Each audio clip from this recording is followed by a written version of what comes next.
Our workshop was the player welfare workshop, and we were focused on a number of the education and implementation plans we have in relation to player welfare over the next year and beyond. Our main focus areas were on concussion, injury prevention, the player welfare mentor program which is being implemented in Ulster, and anti-doping, and a new player welfare booklet which we're preparing as both an online and printed resource on player welfare matters.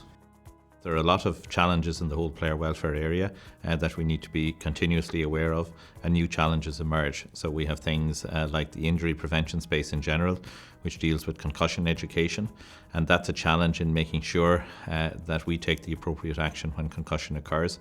I don't believe concussion is a very significant issue for the GAA Games, but it is a significant injury, so therefore our policy and practices in relation to it have to be in line with best international practice, and we believe that they are. Our mantra there is, if in doubt, sit them out, and the key message to players, whether you're an inter-county player or playing club junior level, is if there's a suspicion of concussion, the player should be removed from play, and that applies whether there's a doctor present or not.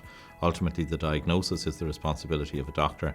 Any player suspected of concussion should see a doctor, and they should follow a gradual return to play protocol if concussion is diagnosed. But we have very clear guidelines. As I say, they're based on international best practice, and we have had input from the doctors on our committee in relation to formulating our policy, and we're satisfied that it will serve the GAA well if applied, and our challenge is to make sure that all our membership are educated on it. I attended the Maximising the Potential of Our Clubs workshop. It was intended to discuss how Croke Park Centrally could support the clubs, what help they would need in terms of planning for club resources, training for club officers, from a communications perspective and from an IT perspective, what the requirements of clubs would be and how Croke Park could better assist in supporting those things.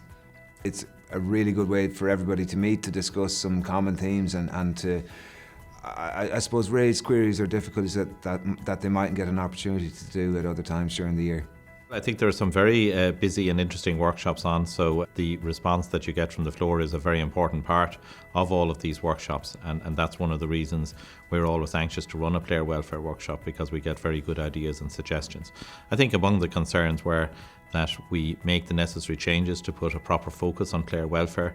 Certainly the delegates were concerned about the amount of activity that some of our players, particularly underage players, are subjected to, with players playing on multiple teams.